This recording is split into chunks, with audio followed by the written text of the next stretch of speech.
여러분 안녕하십니까? 백운기입니다. 때 아닌 계엄 논란이 정치권을 강타하고 있습니다. 이재명 대표가 여야 대표회담에서 공식적으로 이 문제를 제기하고 국회에서도 계엄 논란이 일 정도로 지금 계엄은 정치권의 최대 화두가 되고 있습니다. 왜 지금 계엄 얘기가 나오는 걸까요? 우리나라에 마지막으로 계엄령이 선포된 게 지난 1979년 10월 18일 무려 45년 전입니다. 젊은 세대는 계엄이 뭔지조차 모를 겁니다. 계엄령이 선포되면 국민의 모든 자유가 제한됩니다. 행정권, 사법권이 군으로 넘어가고 언론, 출판, 집회, 결사의 자유가 제약됩니다. 쉽게 말하면 지금 정권을 비판하는 내용을 방송하는 매체들은 다 입을 닫거나 문을 닫아야 된다는 얘기입니다. 이런 어마무시한 일이 일어난다는 얘기인데 상상도 하기 힘든 일이 입에 오르내릴 정도로 세상이 지금 뒤숭숭하다는 것 아니겠습니까?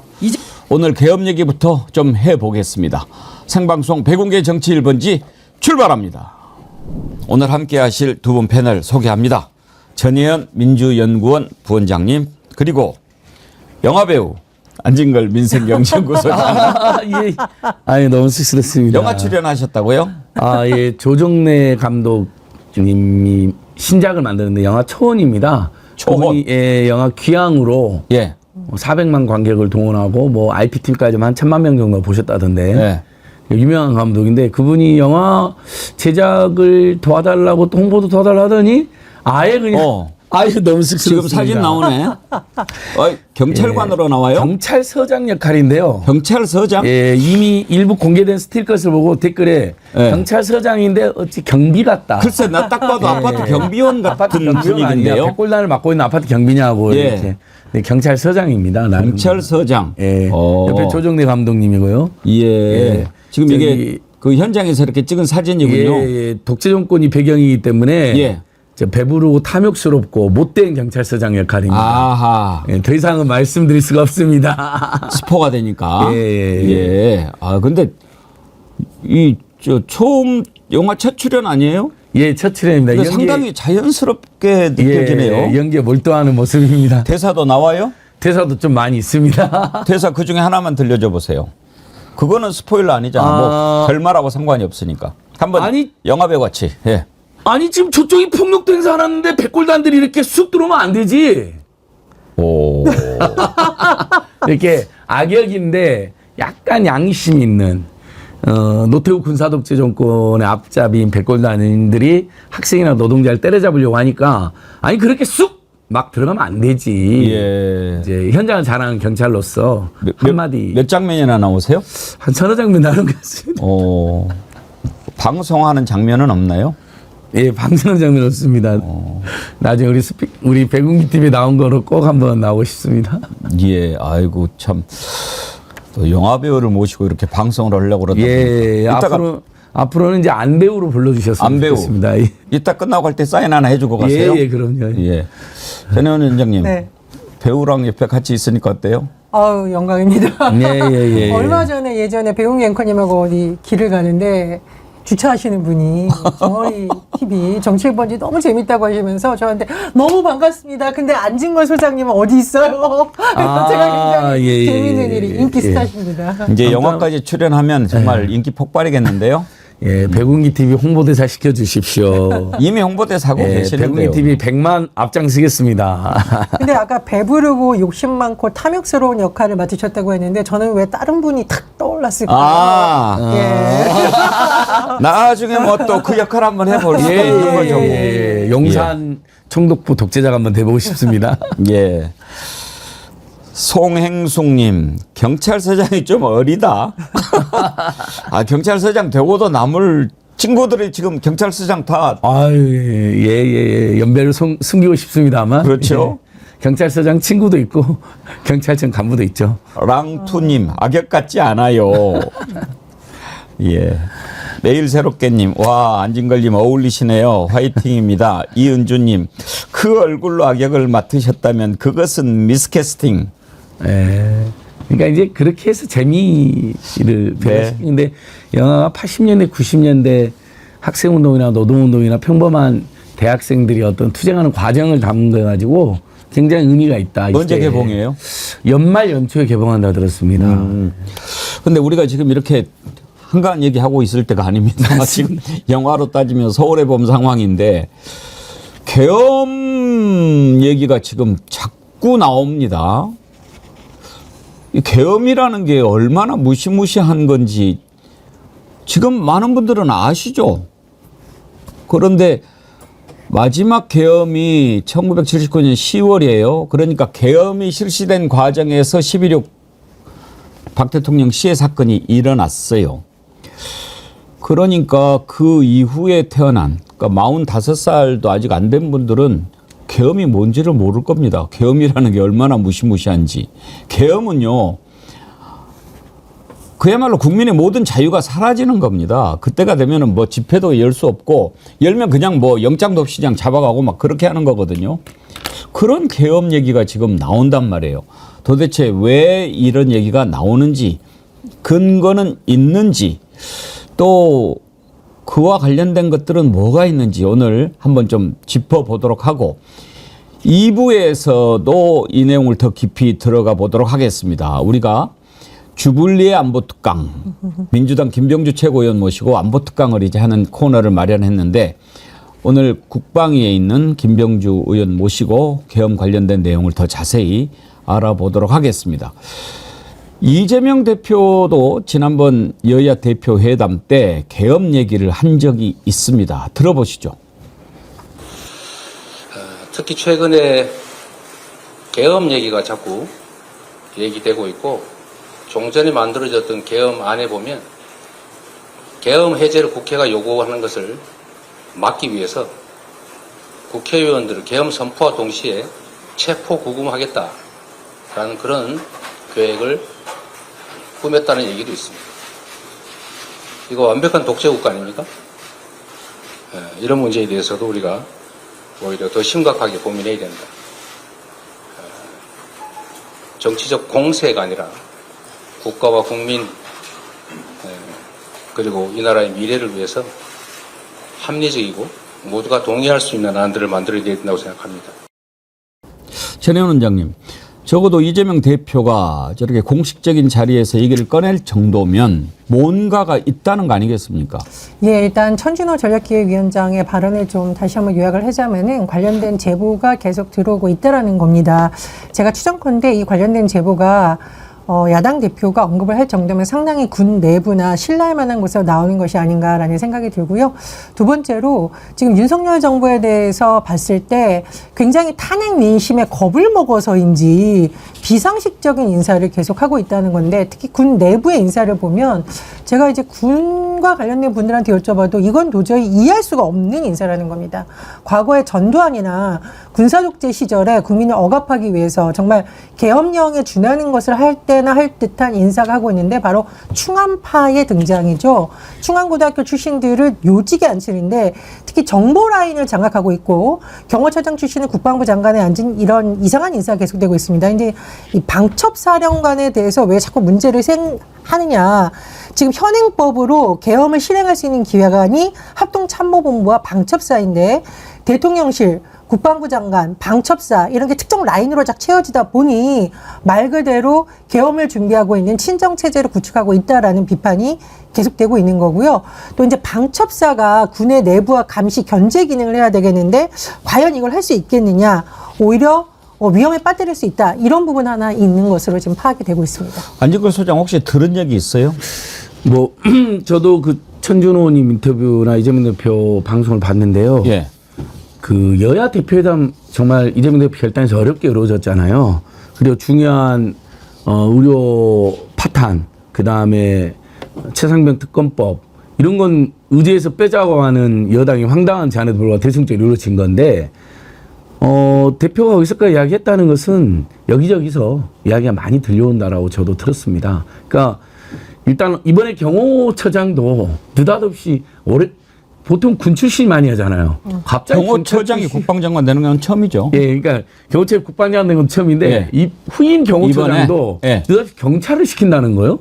근데 보니까 또 충암고 출신이네요. 어허. 그러면 이게 계엄의 양대충은 행안부와 국방부거든요. 국방부 내에서도 방첩사가 중요하고, 근데 행안부 장관, 국방부 장관, 방첩사령관, 그다음에 후임 경호처장까지 딱 전부 다 충암고 전부 다 윤석열한테 그냥 충성이 아니라 과잉 충성하고 극악무도한 행동 구동을 해왔단 말이죠.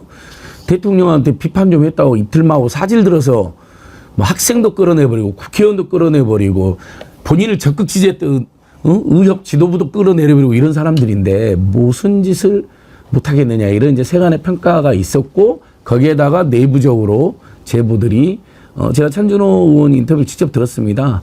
자세히 밝힐 수 없지만 많은 제보가 들어오고 있다라고 이렇게 이야기를 하더라고요. 근데 천준호는 평소에 저희들이 예전에 시민단체 할 때부터 잘 아는데 원래 평소에 빈말이나 과장된 표현을 쓰는 적이 거의 없는 사람이거든요. 그래서 확실한 근거가 있지 않나 이렇게 생각해 보고 다만 이제 그 탄핵이란 퇴진 운동을 하는 입장에서도 최근에 경찰들의 대응도 조금 싸나워졌고요.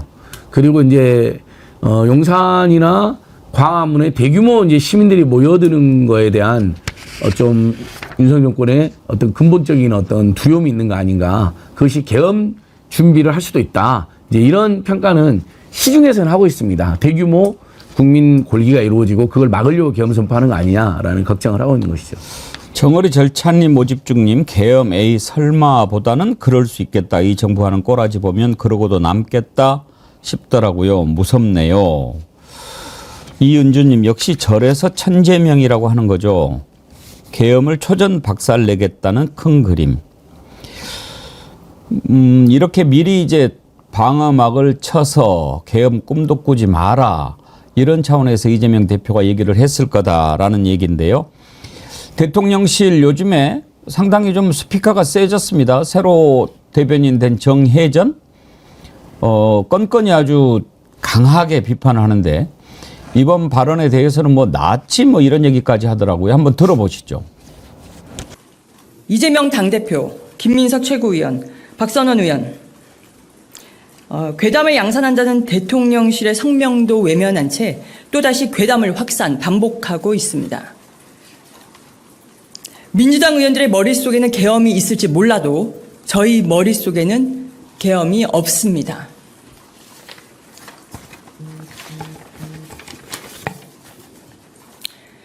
날조된 유언비어를 대한민국 공장의 대표가 생중계로 유포한 사실에 경악을 금치 못합니다. 손톱만큼의 근거라도 있으면 말해 주십시오. 혹 탄핵 빌드업 과정입니까? 근거가 없다면 괴담 유포당, 가짜뉴스 보도당이라고 불러도 마땅합니다. 나치, 스탈린 전체주의의 선동정치를 닮아가고 있습니다. 국민들에게 국가 전체를 뒤흔들 수 있는 탄핵, 계엄을 일상화시키고 세뇌시키는 선동에 불과한 것으로밖에 볼 수 없습니다. 무책임한 선동이 아니라면 당 대표직을 걸고 말하십시오. 저렇게 발끈하는 거 보면 걱정 안 해도 될 것 같기는 한데요. 전혜연 원장님. 제가 보니까 지금 윤석열 정부 탄핵 민심 그리고 지지율을 거의 꼴찌 수준으로 추락한 것에 대해서 굉장히 겁을 먹은 것 같습니다. 근거 있게 차분차분 설명을 못하고 감정적으로 얘기하고 굉장히 거친 용어로 야당을 어떻게 비판하려고 하는 것 같은데 제가 보니까 추석이 다가오는데 지지율은 완전히 바닥 수준이고 그러다 보니 또 의료대란 문제도 해결하지 못했고 하다 보니 야당을 공격하는 걸로 어떻게 좀 물타기를 하라는 것 같은데 그게 좀 불가능하다라고 봅니다. 특히 윤석열 정부가 잘하는 게 아무것도 없잖아요. 지금 경제 수치 나오는 것도 엉망이고 의료대란 문제 때문에 응급실 의료대란 계속 문제되고 있고 임명하는 인사마다 문제가 많고 그렇다 보니까 저런 용어를 쓰는 것 같은데요. 제가 보기에 국민을 선동하고 괴담을 퍼뜨리는 집단은 윤석열 정부입니다. 당장 응급실 의료대란 문제에 대해서도 문제 없다고 말하는 사람이 대통령 아닙니까? 누가 지금 괴담을 퍼뜨리고 있는 거죠? 오염수 문제에 대해서도 오염수라고 하지도 못하고 처리수라고 하는 정부. 이게 오히려 괴담 퍼뜨리는 거 아닙니까? 과학적으로 국민들을 안심시키고 합리적 근거를 대지 못하는 정부야말로 문제가 있다고 생각을 하고요. 최근에 이런 말이 떠오르고 있습니다. 윤석열 정부가 위기를 모면하는 방법은 두 가지다. 하나는 까도 부정적인 인사를 요직에 앉혀가지고 내부 통제만 가능하는 거. 또 하나는 제가 좀 다뤄보겠습니다만은 꽃고수입니다. 꽃고수. 전직 대통령, 야당 인사들, 전직 대통령의 부인, 야당 대선 후보의 부인까지 끌어들여서 끊임없이 수사 정국을 만드는 거, 이거 외에는 잘하는 게 없다, 이렇게밖에 판단할 수밖에 없습니다. 안진걸 소장님, 박근혜 정부 때 개헌 문건이 일단은 알려진 게 있잖아요. 예, 그건 팩트로 확인된 겁니다. 예. 미안하게. 예. 그때 당시에 제가 2016, 17년 촛불 신명명 당시에 박근혜 퇴진 비상국민연금 대변일 때도, 그러니까 겸이라는 게 그냥 맥락 없이 나오는 게 아니라 정권의 인기가 바닥인데 국민들은 분노해서 골기를 할 예정이거나 하고 있을 때 보면 쫓겨나는 거 외에는 대안이 없어요. 자진 사퇴하거나 아니면 깨끗이 인정하고 사과하고 민심을 달래거나 하는데 그런 걸 다 놓쳤잖아요. 박근혜 놓쳤고 지금 윤석열 놓친 거거든요. 그러니까 그때도 우리가 이렇게 광장에서 평화롭게 하지만 저들이 언제든 친이크 대단한 계엄을 할 수도 있다는 이야기는 이미 당시에 야당이나 언론에 일상적으로 나왔고 나중에 보니까 실제로 계엄 준비 문건이 확인됐잖아요. 국회가 과반이면 계엄을 해제할 수 있으면 무슨 계엄이냐라고 계속 큰소리 치는 국민. 그래서 그때 국회의원들 체포하는 계획까지 세우는 겁니다. 오프라인에 못 모이면 계엄 해제를 못 하니까. 그러니까 그게 이미 사실로 밝혀졌으니 이미 그것을 박근혜나 지금 윤석열과 친한 군부 세력들이 계획한 적이 있었기 때문에 그때 박근혜가 쫓겨난 걸 보고 광화문이나 용산에 수백만 명이 며칠, 몇 주 계속 모이면 그때처럼 안 쫓겨나기 위해서 사회 불안을 빌미로 계엄을 설법했던 이야기가 나오는데 뭐 좀 보충이 보기에는 좀 과하다라고 이야기는 할 수는 있을 것 같아요. 하지만 근거 없이 하는 이야기는 아니다. 분명히 국회의원까지 체포시켜서 계엄령을 발동하려고 했던 문건이 공개가 된 거거든요. 그리고 그것도 2016년, 17년이니까 완전히 현대 문명 국가인 그 당시에 7년 전에 실제 그런 문건이 존재했다. 그래서 충분히 그런 걸 야권이 지적할 수 있고 본인들이 계획이 없으면 절대로 안 하겠다고 선포하면 됩니다. 근데 그래도 거짓말할 가능성이 있으니까 제가 또 조심해야겠지만요. 아니, 그리고 윤석열 대통령의 언행이라던가 지금 국민의힘에서 보여주는 것 자체가 과연 저 사람들이 정상적인 판단을 한가 아니면 우리 생각만 해도 끔찍한 계엄을 검토하는 집단인가라고 봤을 때 후자에 더 무게가 쏠리는 이유가 있어요. 어떤 대통령이 툭하면 그것도 뭐 광보설이라든가 이 시기에 앞두고 국민들을 하나로 모는 게 아니고 반국가 세력 툭하면 운운하죠. 그리고 제가 깜짝 놀란 게 한교 의원이 뭐라 그랬냐면 지금 국회에서 공산주의 전술에는 모든 심리전이 포함되는데 이를 혹시 민주당이 쓰고 있잖아요 생각이 든다. 제1야당, 국민의 선택에 의해서 다수가 된 제1야당에 대해서 공산주의 전술 이런 말을 쓰는 비상식적 사고를 하고 있다 보니 야 저런 생각을 하는 사람이라면 정말 계엄도 준비하는 거 아니야라는 걸 오히려 지금 대통령실하고 여당이 힘을 실어주고 있는 모양새라고 보이거든요 저는. 예, 근데 아마 가장 저는 이 계엄에 대한 국민들의 불안의 가장 강력한 근거는 뭐냐면요. 결국 지금 지지율이 23%입니다. 근데 일부 지역과 일부 어르신들의 지지를 빼면 사실상 10%로 떨어져 있는 거거든요. 그러니까 이미 국민들 자체는 심리적 탄핵입니다. 경찰도 공무원들도 윤석열 말은 듣지를 않습니다. 다 일선 경찰 공무원들 혹시 친구들 있으면 한번 물어보십시오. 자들끼리 모여서는 다 윤석열 요구합니다. 특히 권익위 김성령 국장님이 그렇게 억울하게 돌아가신 이후에 공무원들이 더 분노나 이 이탈이 심하다고 합니다. 야 착한 사람 정말 자기 업무에 최선을 다했던 사람 그래서 대한민국을 반북해 모범국가로 만들었던 사람을 계속해서 압박해서 무혐의 누가 봐도 말도 안 되는 김건희의 명품백 수수 및 각종 청탁하고 부정청탁하고 뇌물을 무혐의로 만드는 과정에서 그 사람이 결국 죽었기 때문에 그리고 박정훈 단장이 그렇게 고통한 업무를 다한 사람이 그냥 고통스러운 걸 보면서 어느 경찰이나 일선 공무원들이 따르겠습니까? 이제 이런 상황에서 민심은 더 이탈하면 결국 정말 탄핵 위기가 되거든요. 국민의힘에서도 이탈을 안 하겠습니다. 몇 명 이탈할 겁니다.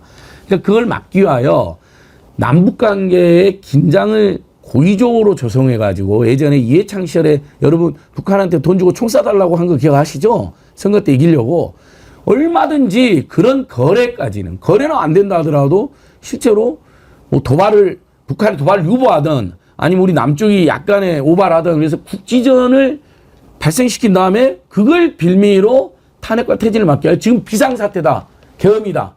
그래서 일체 집회 시위를 금지시키고 골기를 막으려고 한다. 이게 지금 우리 국민들 걱정하는 가장 큰 요지입니다. 그러니까 그냥 사실 아무리 윤석열들 그냥 막 계엄은 선포는 어렵죠, 여러분. 그런데 두 가지죠. 정말 국민들의 총궐기가 있어갖고 경찰이 막 과잉진압해갖고 막 유혈낭자한 사태가 돼서 그걸 빌미로 계엄을 선포하거나 아니면 그런 대규모 총궐인데 우리 국민들이 절대 빌미를 주지 않을 거거든요. 정말 평화롭게 할 거거든요. 2016년처럼. 그러니까 도저히 그걸 빌미로는 계엄을 선포 못하니까 그 비슷한 시기에 남북 간에 일종의 국지전 같은 걸 유도해가지고 계엄을 선포하는 시나리오는 저는 이미 윤석열 주변 세력들이 쫓겨나고 감옥 가기 싫어서 김건희 씨 등등 중심을 해서 그런 계획을 해놨다고 저는 확신합니다. 슈퍼멸치님. 슈퍼멸치면 정어린가요? 윤석열은 다음 정권이 민주당으로 넘어가면 감옥 간다는 걸 누구보다 잘 압니다. 그걸 막기 위해서는 무슨 짓이든 할 겁니다. 안일하게 생각하지 맙시다. 김성수님, 계엄은 국민의 피를 요구한다. 윤석열의 죽음만 앞당기는 이유가 될 거다. 각오하라. 이상희님, 계엄 선포는 불나비가 불구덩이에 들어가는 신세입니다. 한번 해보세요. 그때는 마지막 길. 이상부님, 단 1%의 가능성이라도 있으면 막아야 합니다. 계엄령은 망국의 지름길입니다. 멀더 여원님, 그러다가는 국제사회에서 들고 일어나요. 배동호님, 위험에는 예방이 최고입니다. 자연재해도 국민을 압살하려는 계엄도 예방해야 재난이 일어나지 않죠. 예방하려면 자꾸 상기시켜야 합니다.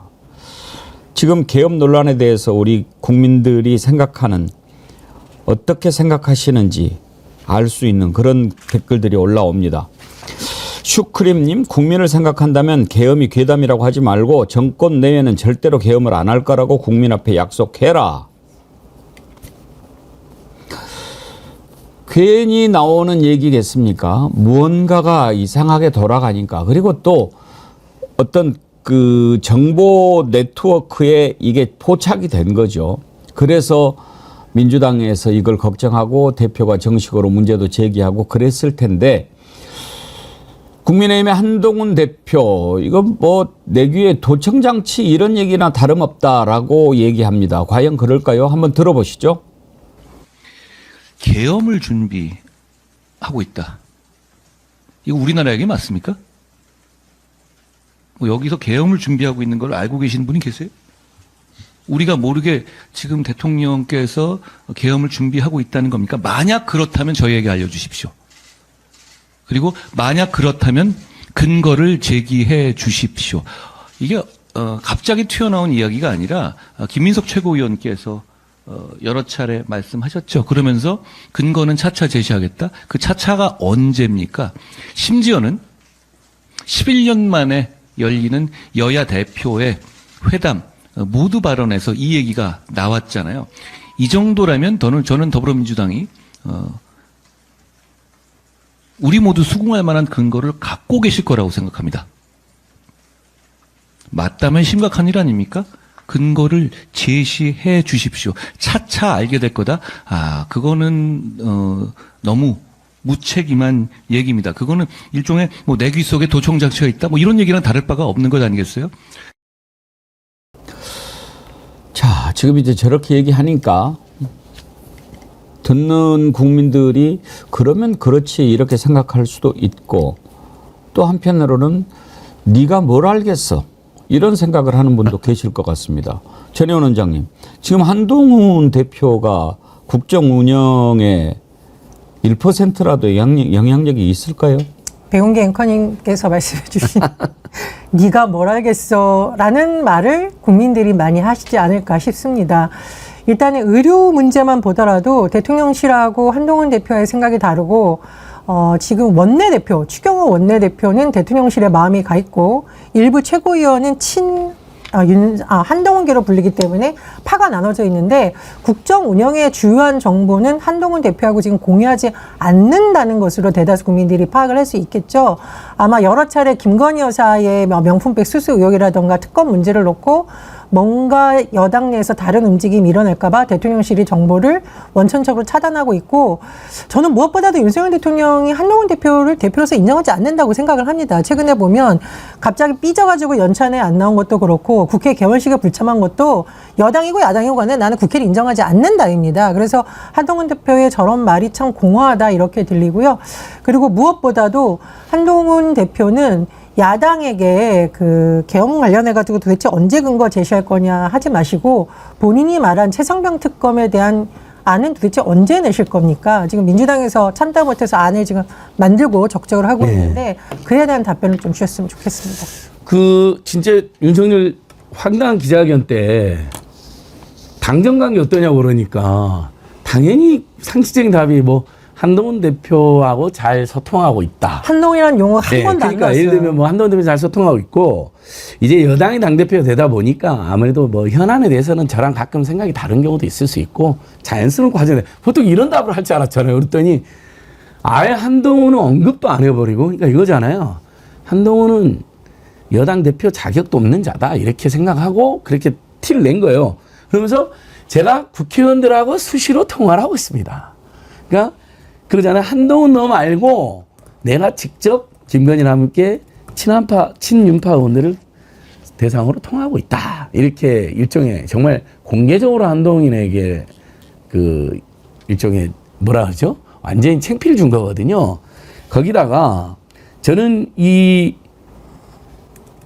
쿠데타설이나 계엄설이 왜 또 나오냐면 아니 여야 대표가 회담까지 해서 합의문까지 발표할 정도로 요즘에 국회 분위기가 좋아졌잖아요. 개원식도 합의됐고 물론 국민의힘은 아무 실권이 없다. 심지어 의료 붕괴랑 최상병 사건마저도 민생지원금마저 의뢰에 못 올리는 집단입니다. 그런데 윤석열이 국회가 지금 엉망이니까 자기는 개원식 안 간다고 했거든요. 여러분 이게 바로 국회 해산의 논리입니다. 국회가 비정상이다라고 계속해서 주장을 해서 자신의 잘못을 떠넘기는 걸 넘어서 그것도 비열한 짓이지만 국회가 엉망이다. 사회가 지금 완전히 다 뭐 마비되고 있다. 거기다 시위까지 발생하고 있다. 이러니 우리가 국회도 해산하고 계엄을 선포하겠다. 국회의 기능을 정지시켰다. 이런 수순으로 하는 것 같아요. 그러지 않고서는 갑자기 개원식을 불참하는데 불참 근거가 이거잖아요, 여러분. 아, 이런 국회는 처음 봤대요. 그리고 국회가 비정상이래요. 개원식, 여야가 개원식까지 합의하고 여야 대표 회담까지 하고 합의문까지 발표했는데 이게 여러분 딱 보면 이제 국회 해산의 논리, 계엄의 논리로 가려고 하는 밑바닥이다, 밑자락이다 이렇게 볼 수가 있는 것이죠. 그래서 더 걱정이 되는 겁니다. 저는 윤석열 대통령이 보수의 골칫거리로 지금 전락하고 있다고 생각을 합니다. 제가 사실 이제 보수 신문, 보수 유튜버를 최근에 착 스크립해보면 이 응급실 대란 문제에 대해서 대통령 왜 이렇게 고집을 피우냐, 현장을 모르냐 아예 노골적으로 나오고 있어요. 오죽했으면 보수에서 윤석열은 보수 무능 프레임을 전파시키는 전도사가 될 거다. 그러니까 정말 정권 넘어가는 거 아니야라는 불안감이 보수 내에도 지금 확산이 되고 있거든요. 그래서 제가 보기에 사실 국민의힘은 그래 뭐 계엄은 그렇다 치고 윤석열 대통령 빨리 하야했으면 좋겠다. 속으로 이렇게 생각할 수도 있다는 생각도 듭니다. 네, 3년 다 채우고 선거하면 무조건 지니까 차라리 조기 대선 하자는 움직임이 제가 맡는 중도 보수 인사도 실제 속으로 그렇게 많이 생각한대요. 뭐 이준석 대표도 노골적으로 그렇게 말하고요. 조갑재 씨, 진중권 씨, 정규재 씨 내노라는 옛날 이 친윤 농객들 전부 다 윤석열 지금 맹비난하고 있더라고요. 근데 저는 여러분 또 그게 절망했어요. 아무튼 기자들한테 그러잖아요. 보수 언론 기자들이 물어보는데 오히려 화를 내면서 나는 요즘 응급실을 많이 가봤는데 의료원장 많이 가고 여러분들도 한번 가봐라고. 기자들이 훨씬 더 많이 갔거든요. 우리 윤석열 대통령 최근 몇 달간 간 적이 없는 걸로 확인했잖아요. 어떻게 그런 거짓말을 대놓고 할까요? 그럼 한동훈 대표는 이재명 대표한테 그렇게 그 반발할 게 아니라 윤석열이 기자회견에서 한 거짓말에 대해서 그다음에 윤석열이 응급실 상황에 대해서 너무 모르는 것에 대해서 또 계엄도 할 수 있다라는 성격을 가진 자라는 것에 대해서 한마디를 해보세요. 아유 그냥 꼼짝도 못하면서 그러니까 이제 핫바지가 아니라 반바지도 못 된다라는 풍자가 나오는 거죠. 계엄이 지금 현실화되지 않은 괴담이라고 한다면 지금 응급실 중심으로 한 의료 대란은 지금 눈앞에 펼쳐지고 있는 공포입니다.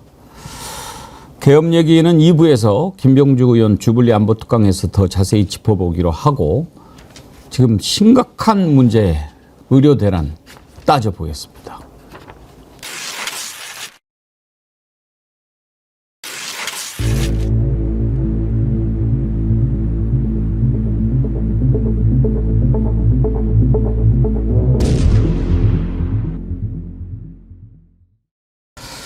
아침에 이런 기사를 봤습니다. 갑작스럽게 고열 증상 등을 보이며 경련을 일으킨 2살 아이가 위급한 상황에서 11곳의 응급실로부터 진료 거부를 당해 의식불명에 빠진 일이 일어났습니다.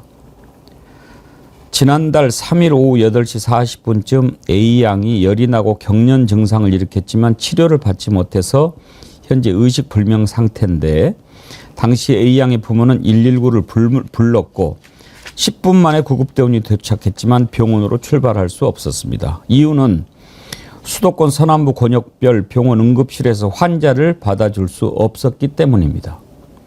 자택에서 가장 가까운 병원으로 이송했지만 진료를 거절당했습니다.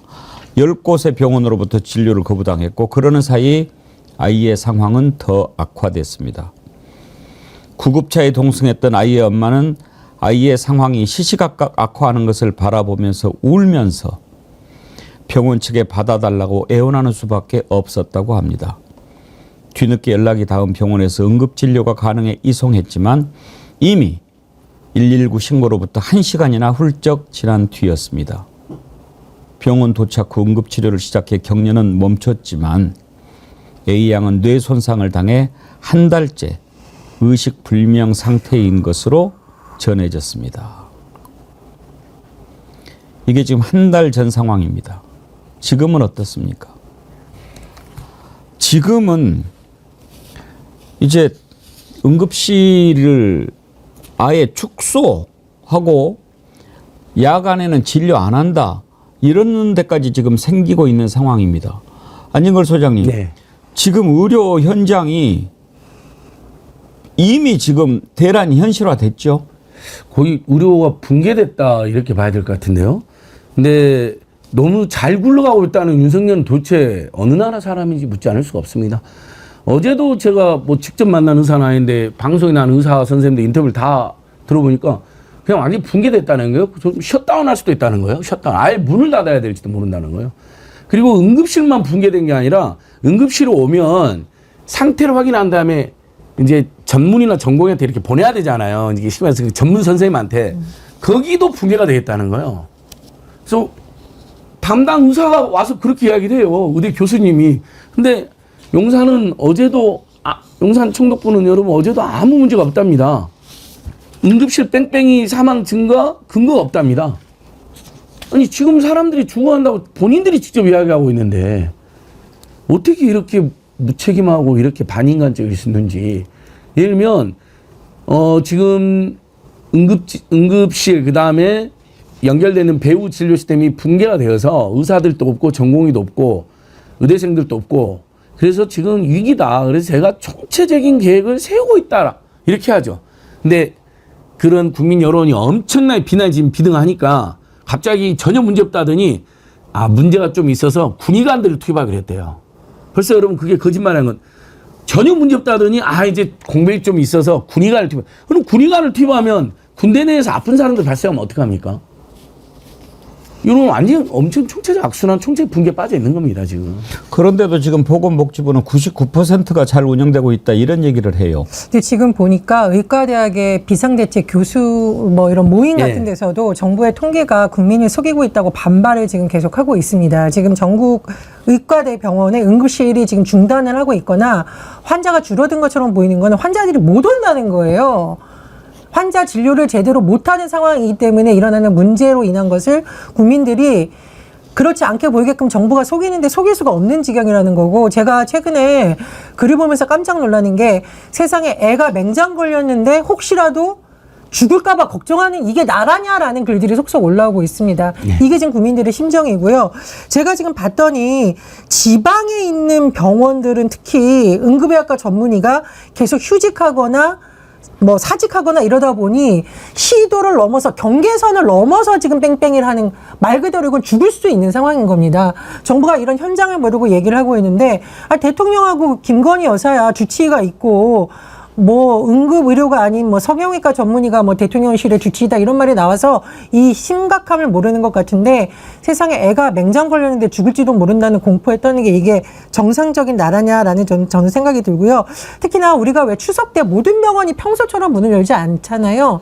그래서 대부분 응급실로 몰릴 수밖에 없는데 응급실이 지금 이런 상황에 있어서 대응을 못하다 보니 응급실 의료 대란이 더 가속화될 것이라는 거고 이건 실제로 지난해도 나와 있습니다. 그 응급실 이용자가 추석 연휴 때 확 늘어나거든요. 그래서 그렇죠. 이런 부분을 정부가 진짜 거짓말하면 안 됩니다. 국민의 생명과 목숨을 걸고 거짓말하는 정부는 용서받을 수가 없습니다. 그 김종배 MB 시선 집중해서 그 리포터가 직접 전화를 119 아저씨 선생님들하고 직접 하더라고요. 119입니다 하면 바로 전화 끊어버려요. 응급실에서. 사람이 없. 이건 여러분 확인해보면 나와요. 제가 우리 신성한 배웅기 TV에서 절대 과장이나 뻥은 안 칩니다. 그러니까 일단 전화를 받는데도 뭘 하냐면 지금 못 들어와요, 못 받아요 하고 툭 끊어버려요. 그냥 그분들도 뭐 불친절해서가 아니에요. 진짜 안타까우니까 바로 끊어버려. 아예 심지어 119니까 설명도 없이 그냥 뚝 끊어버려요. 왜냐면 지금 받을 수가 없으니까. 그래서 그 리포터가 의료진들한테 받은 꿀팁이 있더라고요. 응급실 차는 119 차는 막을 수가 있다는 거예요. 오지 말라고 전화로 하면. 그러니까 그럴 필요가 없답니다. 그냥 자가용으로 긴급한 상태에서 또는 택시로 뭐 업어야 되거나 운전을 못하는 그냥 택시나 자가용으로 갖고 응급실 앞에 비상벨 켜고 세운 다음에 사람이 내려서 걸어가잖아요. 업어가거나 그러면 거부를 못하게 됐대요. 응급요법에. 그래서 119를 타야 될 상황이긴 하지만 뺑뺑이 돌릴 가능성이 있으니까 직접 업어서 운전하거나 승용차로 가거나 택시 타거나 그게 그날 그 리포터가 내린 결론이었습니다. 그렇게라도 가라는 거예요. 저는 사실 응급실 뺑뺑이 이 표현 쓰기가 좀 조심스럽습니다. 아, 맞습니다. 목숨이 경각에 달려 있는데 뺑뺑이라는 표현은 너무 좀 경박하지 않습니까? 그런데 지금 추석 때 환자가 응급실 찾는 사람이 한 1.5배 정도 된다고 해요. 그런데 아무 문제가 없다고 하고 겨우 지금 대책이라고 내놓는 게 응급실 진료비를 확 올리는 거예요. 그거는 그러면 이런 거죠. 응급실 함부로 가지 마. 돈 비싸게 들 거니까. 그렇게 해서 응급실 못 가게 하는 효과 하나 있고 그다음에 진료 수가를 좀 높여서 응급실에 추석 때 고생하시는 의사들 돈 많이 드릴 테니까 열심히 일하세요. 이런 뜻입니까? 의사들이 그거 좀 더 받는다고 일하고 그렇게 합니까? 거기에다가 중증 환자만 들어오고 경증 환자는 오지 못한다. 그러는데 우리가 중증인지 경증인지 우리가 어떻게 합니까? 내가 배가 아픈데 배가 찢어질 듯이 아프면 중증이고 살살 아프면 경증입니까? 의사도 중증인지 경증인지 몰라요. 검사를 해봐야 알죠. 만약에 맹장염이거나 이게 터져가지고 복막염이 돼서 아픈데 그 수술 못하면 죽습니다. 그런데 그게 소화불량인지 맹장염인지 복막염인지 검사를 안 하고 어떻게 중증인지 경증인지 우리가 알 수 있단 말입니까? 이런 걸 대책이라고 내놓습니까? 그래서 국민들이 걱정하고 있는데 대통령이라고 하는 사람이 뭐라고 얘기합니까? 기자들한테 눈을 부라리면서 병원 가보라고 얘기를 합니다. 당신은 가봤어?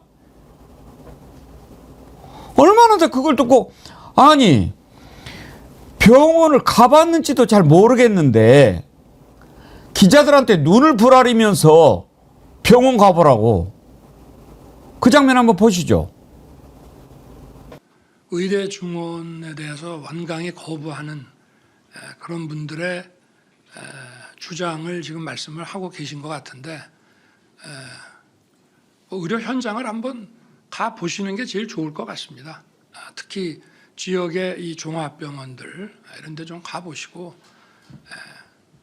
여러 가지 문제가 있지만 일단 비상진료 이 체제가 그래도 원활하게 가동되고 있고 뭐 정부도 열심히 뛰고 있습니다만은 또 우리 현장에 우리 의사, 간호사 또 간호조무사를 비롯한 관계자 여러분들께서 정말 헌신적으로 뛰고 계시기 때문에 저는 뭐 해낼 수 있다고 생각을 하고 있습니다. 저는 뭐 의료 현장을 많이 가봤습니다. 지역 종합병원이라든지 또는 뭐 전문병원이라든지 또 뭐 상급 병원이라든지 많이 다녀봤습니다만은 뭐 실망스러운 분들도 많이 있죠. 그렇지만 의사 간호사 분들이 자기의 그 직책에 정말 헌신하는 분들을 많이 봤습니다. 아니 전혜연 원장님 언제 가봤다는 거예요? 최근에 보면 가지도 않고 저렇게 천연덕스럽게 거짓말을 하니까 지지율이 더 떨어지는 겁니다. 아니 대통령 일정표를 봤는데 병원에 간 기록이 없잖아요. 그러니까 왜 저게 거짓말을 뻔하게 하냐는 거죠. 정말 저거 하나만으로도 탄핵 사유입니다. 지금 응급실 제가 이거 말씀드리고 싶어요. 제가 지역신문을 유심히 보거든요. 경남 양산의 부산대 어린이병원 2일부터 소아호흡기 응급실 진료 무기한 중단. 어린이들이 갈 데가 없어가지고요. 애 부모가 40도 열이 넘는 애를 들쳐업고 수도권까지 지금 달려와야 되나? 이런 우려가 지금 지방에서 나오고 있다는 겁니다. 어린이 병원부터 좀 가보세요. 어른들도 어른이지만 어린이들이 고열 오거나 이러면 여러 가지 부작용이 올 수 있기 때문에 엄마 아빠는 애가 열이 40도만 넘으면 눈물로 애를 들쳐업고 맨발로 뛰어나는 게 엄마 아빠의 심정입니다. 추석이 다가오고 있고 코로나19 재확산 때문에 이런 일이 곳곳에서 일어나갈 수 있는데 대통령이 지금 대책을 내놔야지 지금 주문을 내오고 있습니까? 동아일보 사설에 그런 표현이 나왔더라고요. 지금 아무 문제 없다고 주문을 내온다고 이게 해결이 되냐 이런 식으로 사설이 나왔던데 제가 보니까 지금 보수에서 윤석열 대통령 보고 진짜 보수의 골칫거리고 보수 무능 프레임의 전도사다라는 말이 저절로 나올 것 같습니다. 일단 대통령은 응급실 관계자분들 그리고 어린이 병원 중환자실 같은 데부터 찾아가서 석고 대지해야 된다고 생각이 듭니다. 아주 진짜 우리 백무TV와 우리 국민의 이름으로 자, 윤석열 대통령 본인이 그렇게 다녔고 문제 없다니까 지금 아주대병원 뉴스가 속보처럼 올라왔는데요. 아주대병원 가깝잖아요. 얼른 가보세요. 자, 매주 목요일 날은 24시간 동안 심정지 환자 외에는 아예 응급 환자를 안 받겠다고 발표를 했습니다. 그리고 9월 달부터는 또 더해서 매주 수요일 토요일은 소아응급실 운영을 전면 중단한다고 공문을 보냈네요. 윤석열 대통령 얼른 여기 가보세요. 아주 원활하게 잘 굴러가고 있다면서요.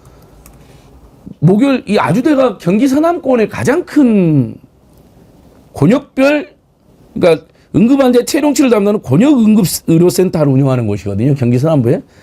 그래서 가까우니까 용산에서 1시간이면 가거든요. 얼른 가보세요. 목요일부터 응급환자 안 받는답니다. 이제 심정지 환자 아니고. 근데 우리가 응급실 가보시면 알면 심정지 환자만 있습니까? 심정지 환자가 제일 급한 거 맞죠. 근데 너무나 다양한 사례로 막 정말 저도 응급실 몇 번 가봤는데 어머니 때부터 가보고 그러면 정말 막 다리가 부러져서 오는 환자들도 있고 별 환자 다 했잖아요. 근데 그런 환자도 안 받겠다는 거 아니에요, 이제는요. 심정지 환자 외에는. 병원을 가보지도 않고 가봤다고 그러면서 이제 나중에 뭐 여기도 가보고 저기도 가봤다라는 게 그동안 살면서 가봤다는 얘기로 들리더군요. 그러니까 이제 언제 가봤냐고 하면 아니 옛날에 가봤다고 이런 식으로 지금 말장난하려고 하는 겁니까? 도대체 현실을 이해하고 있습니까? 무엇 때문에 이런 일이 일어났는지 지금이라도 그 대책을 오죽하면 여당의 대표가 이거 이러면 안 된다고까지 얘기를 하는데 그거 기분 나쁘다고 밥도 안 먹어버리지 않습니까? 유달사님 용산 주치의 50명 본인이 모르는 거죠. 뉴욕 사는 존 이제 응급실 부족해서 일본 응급실로 보내야 할 듯. 리님 어찌됐든 김건희는 쏙 들어갔습니다. 그래요. 김일웅님 의료 대란으로 인한 국민의 피해는 누가 책임을 지죠?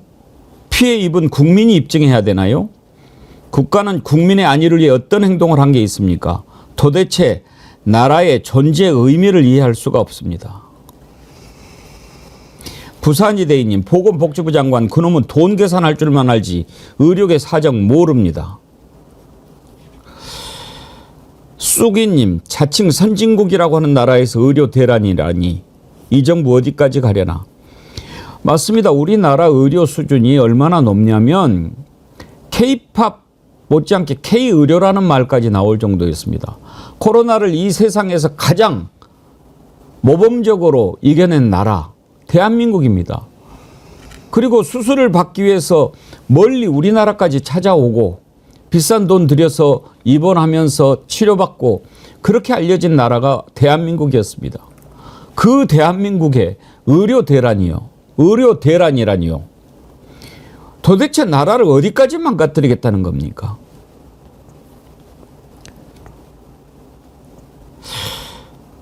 소병률님께서요. 저도 얼마 전 응급실에 실려갔다가 입원하고 이제 겨우 퇴원했는데 퇴원하셨군요. 입원이라도 할 수 있어서 감사라도 해야 할 것 같네요. 매일이 슬픈 대한민국입니다. 그래도 화이팅입니다 하면서 슈퍼챗도 보내주셨는데 요즘에 그런 말이 가장 많이 나오지 않습니까? 이번 추석 인사 아프지 맙시다. 네. 아프지 맙시다. 오죽하면 그런 게 인사입니까? 또 아까 어떤 분께서 지금 대통령이 있을 때는 아프면 안 됩니다. 그거 보내셨던데 제가 누군지 지금 아니 이러다가 지금 추석 때 만약에 아프면은 어떻게 되나 막 그런 걱정돼요. 예, 제가 정말 맹장 걸렸는데 애가 죽을까봐 공포를 느낀 건 처음이다. 이런 부모들의 글을 읽으면서 도대체 윤석열 정부는 잘하는 게 뭐냐, 이 나라를 믿고 있어야 되냐 싶은데요. 지금 경북의과대학 교수협의회에서 그런 말 했습니다. 정부에서 자꾸 99% 응급실 정상 가동을 얘기하는데 응급실 문을 열어놓는다고 정상 가동입니까? 응급실에서 환자를 받지 못하고 환자가 가는데 필요한 조치를 제대로 못하고 또 이거는 예를 들면 심장수술입니다. 이건 어디로 가야 됩니다라는 진료가 안 되고 있는데 이게 어떻게 정상 가동이냐. 정부가 해도 너무하고 국민을 속이고 있다라는 소리가 당장 의료계 전문가들 사이에서 나오고 있습니다. 그리고 제가 사실 참 이 개인적인 얘기를 할까 말까 고민했는데 저도 뭐 몇 주 전에 가족 일 때문에 급하게 응급실에 갔는데요. 윤석열 대통령 지금 의료진의 헌신 얘기하고 있죠. 의료진들이 화장실 가면서 다 윤석열 대통령 욕합니다. 왜냐? 환자들은 아우성치지, 조치는 제대로 못하듯이 119 오면 이걸 받아야 되나 고민해야 되지 이러고 있기 때문에 오히려 지금 의료계에서 가장 욕하는 사람은 윤석열 대통령이라는 것은 대통령만 모르고 있다는 생각이 듭니다. 가장 큰 걱정은 추석 때 코로나19가 재확산되고 이게 어린아이, 노인들에게까지 확산될 수 있다는 건데요. 윤석열 정부는 전 정부 욕만 하지 말고 전 정부는 다른 건 몰라도 K방역, K의료라고 해서 전 세계에서 칭송을 받았다는 거, 그 점은 다시 한번 상기하길 바랍니다. 아니 추석 때는 이동도 많고 또 만나는 사람들도 많고 아무래도 활동이 많다 보니까 다치기가 쉬운 거죠. 더군다나 지금 이제 코로나까지 다시 확산하고 있기 때문에 응급실 수요가 늘어나는 것 당연하게 예상하는 겁니다. 그런데 대책이라고 하는 게 이런 대책이 말이 됩니까? 정현이님께서 글을 아침에 보내신 거더라고요. 이번 요즘에 새로운 인사말 한가히 추석 때 아프지 마세요. 아니 아프면 안 되죠. 아프면 안 되지만 아플 때 가라고 병원이 있는 거고 갑자기 다쳤을 때 가라고 응급실이 있는 것 아닙니까?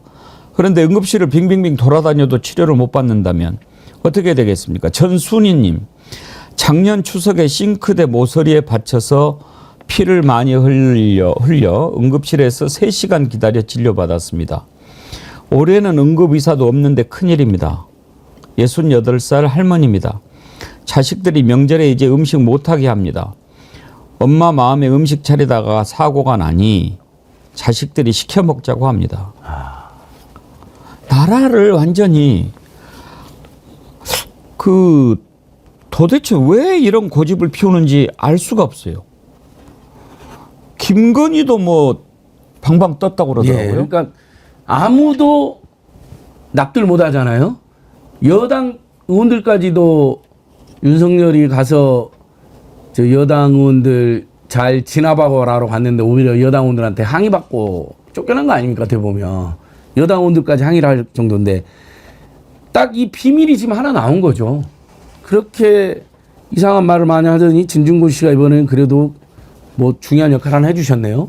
김건희 여사가 그냥 2,000명의 초강경한 태도를 보였다는 걸 자백하지 않았습니까? 그러면서 왜 그러냐 그랬더니 김건희가 의료를 뭘 하고 과학을 뭘 합니까? 무술 비선 주술 신봉자가 과학적 근거가 있다고 막 블라블라 했다는 거예요. 결국 여러분 그렇다면 윤석열에게 가장 많은 영향을 끼치는 것은 시사저널 여론조사에도 김건희가 나왔거든요. 뭐 그건 뭐 하늘도 알고 땅도 알고 여의도도 알고 저희들도 알고 여러분도 아는 사실. 근데 김건희가 진중권한테 그렇게 초강경한 태도로 설득을 강요했다면 윤석열에게도 김건희가 이렇게 했겠구나라는 추정이 자연스럽게 나옵니다.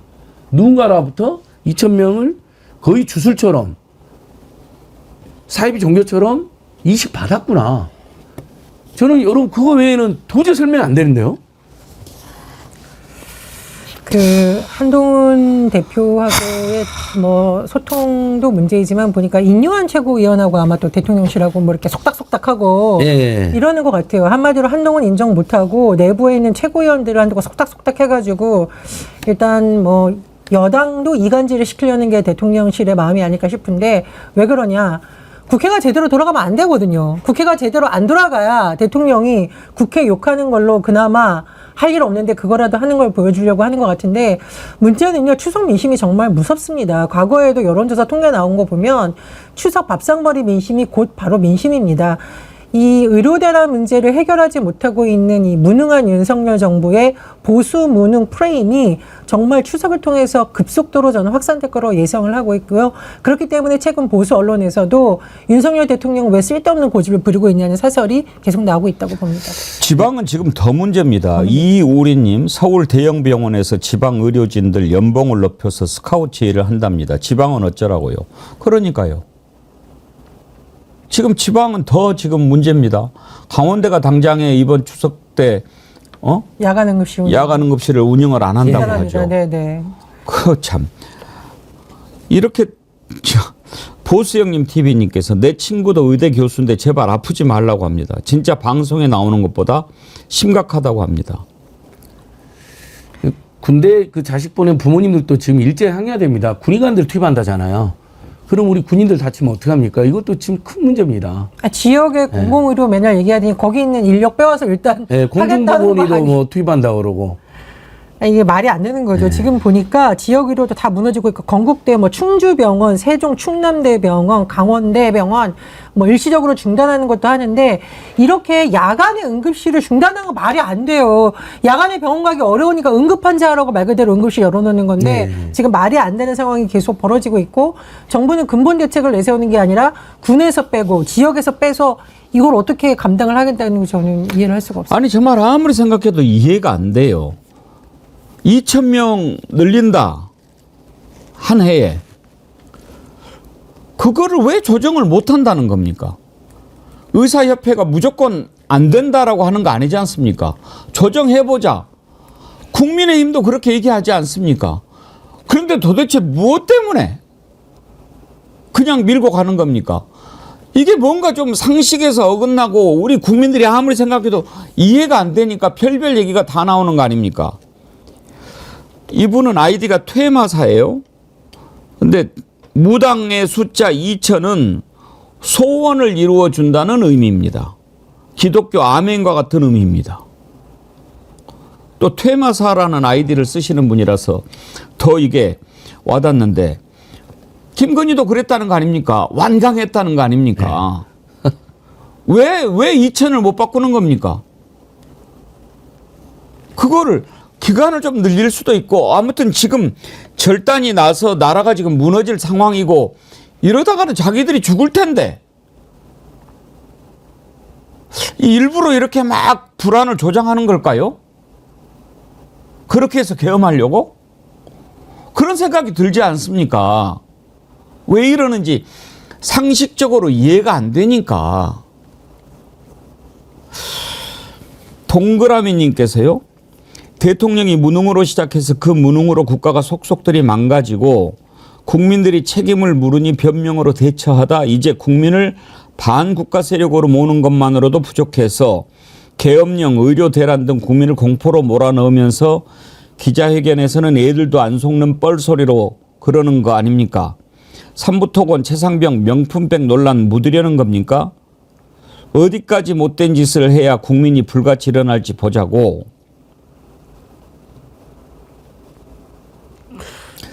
이해가 안 가는 일입니다. 이해가. 뭔가 좀 이제는 상식이라고 하는 얘기를 아예 꺼낼 수도 없습니다. 보십시오.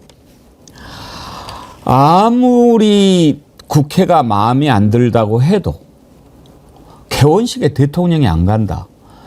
이거는요, 상상도 할 수 없는 일입니다. 네. 대통령이 그런 적이 없습니다. 그런데 국회를 안 가버려요? 오죽하면 조중동까지도 비판하지 않습니까? 대통령이 그래서는 안 된다고. 이거는 국정을 포기하겠다는 선언 아닙니까? 제가 지난번에 한번 그런 말씀 드렸어요. 군대에서는 장포대라는 말을 제일 무서워한다고. 장군이 되기를 포기한 대령. 네. 아무 생각이 없는 거예요. 그냥 빨리 날짜 맞춰서 전역해서 연금 타먹을 생각만 하는데 그런 사람한테서 어떤 게 나오겠습니까? 지금 윤석열 국포대 아닙니까? 국정을 포기한 대통령.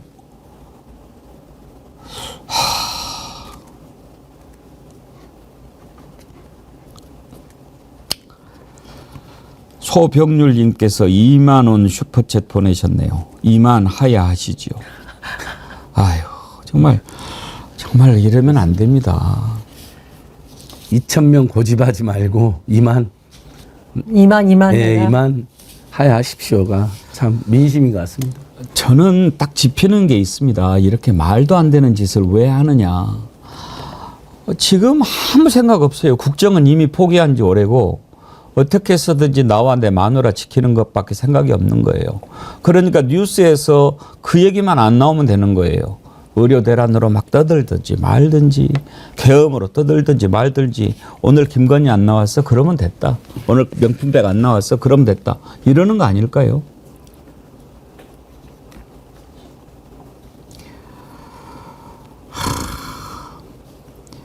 오늘 1부는 여기까지 하겠습니다. 2부에서 김병주 민주당 의원 모시고 지금 안보 문제 정말 심각합니다.